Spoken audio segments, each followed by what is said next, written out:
Hi everybody, it's Kim Peterson of Uniquely Savvy, and can you believe that it's already been 7 weeks since our blogging team has been giving you tips and tools, ideas, and inspiration around how you can have your best year ever in 2016? It's hard to imagine. Now that said, this is my official way that you communicate your brand experience is through the way you speak, act, look, and live your brand out loud with clarity, constancy, and consistency. We've often talked quite a bit about how you look. Why? Well, because people want to know how they can look better. How can I dress my personality? How can I dress my sense of style and my body shape? So we talked about many of those things.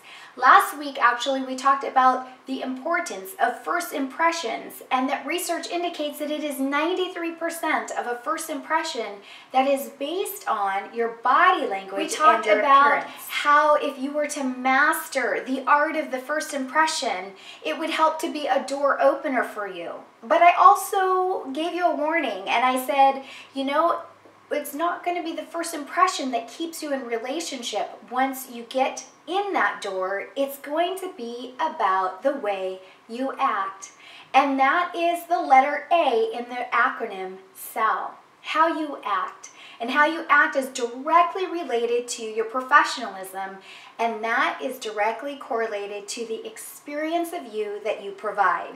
So today I want to give you 3 quick tips so that you can elevate your sense of professionalism, therefore elevating the brand experience that you provide to your clients and your prospects.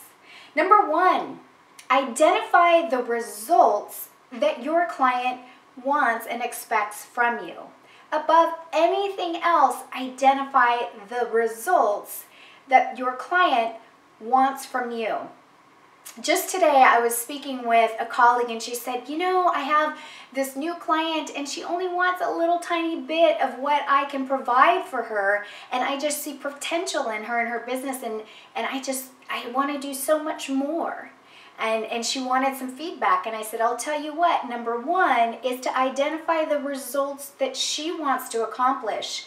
When your client does tell you what they want, you might suggest something that is more comprehensive if it makes sense for them, but then leave it at that. Just work to the results that they are looking for. And in that way, if something slips through the crack or you forget something, they're going to have a lot more grace for you because you actually delivered on what their priority was in terms of results. Number 2, I say befriend voicemail. Befriend voicemail. What do I mean about that? So, you know, you have those days, I'm sure you do, just like I do and everybody else does, when we're just a little bit frenetic in our minds. We have busy schedules, maybe we're going from meeting to meeting, we have deadlines we have to meet, what have you. Sometimes what can happen is someone will call you, and at least if it's me, I'll always ask first, this is a free tip, say, did I catch you at a good time? Is now a good time to talk? If it's not, it gives the other person permission to graciously let you know that it would be a better time to connect. But how you as a professional answer that question, is now a good time to talk, is extremely important. So when you're in that rush and everything's going on around you, and you pick up the phone and someone says, is now a good time to talk? And you go, you know what, it's really not. I have so many deadlines. I'm getting ready for an appointment right now and I don't have time to talk. Maybe we can talk tomorrow, or maybe we can talk next week. Wow. Consider the brand experience of you and your company that you just provided for the person who is calling you. What are they supposed to take away from that? Are you too stressed out to handle their business or their project? Do you not have time for the referral that they were so excited to give you? Again, befriend voicemail and allow that call just to go to voicemail until energetically and in terms of time, you have time to respond to that in the way that you want to represent your brand. Number 3, build trust. Build trust. And you build trust through a sense of being in alignment between the words that you speak and your actions. Does your brand of integrity match what your website says about who you are and what you have to offer?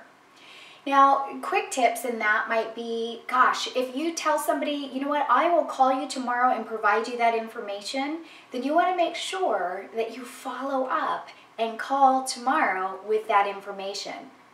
If you are talking about sending in a proposal and you said, I'll have it by end of day on Friday, you want to make sure that you have it by end of day on Friday.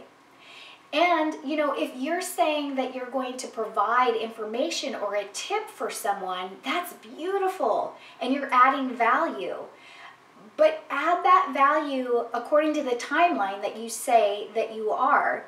Because for every opportunity, or let me say this again, for every time a day goes by or an hour goes by or a week goes by and they're not hearing from you based on that which you said you were going to produce, it's simply telling them that they can't trust you. So work on having integrity between your thoughts, your actions, and your words.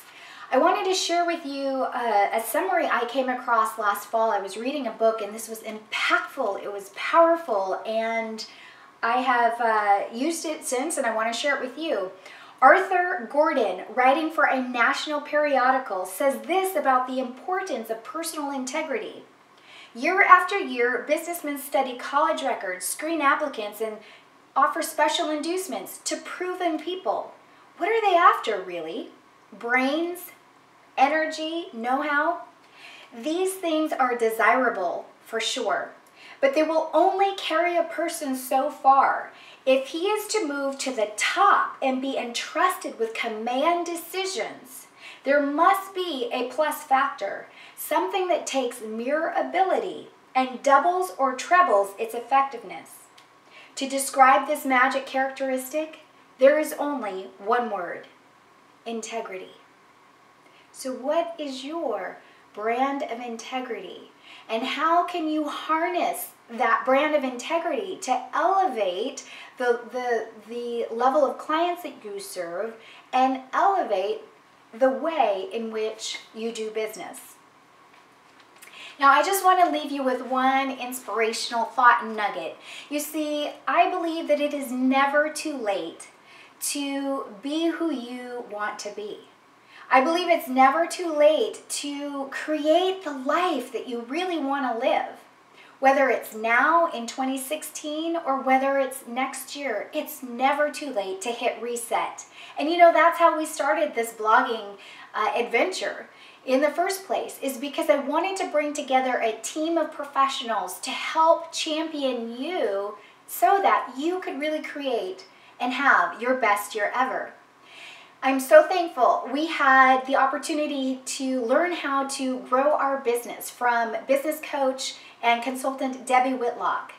Jill Nichols Hicks spoke to us about having a healthy lifestyle and what that means in terms of taking care of our bodies and our health both now and in the future. We heard from Lisa Copeland, a communication and presentation coach. And lastly, Ask Felicity gave us beautiful tips and nuggets for how to relate and communicate in dating relationships, which, by the way, the same principles apply in your professional relationships.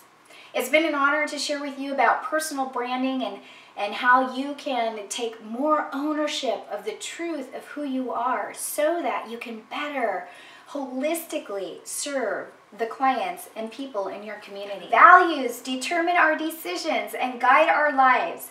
The more that we choose our goals based on our values and our principles, the more we enter a positive cycle of energy, success, and satisfaction.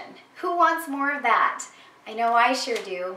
My name is Kim Peterson, championing your confident breakthroughs in personal brand, identity, and style from the inside out.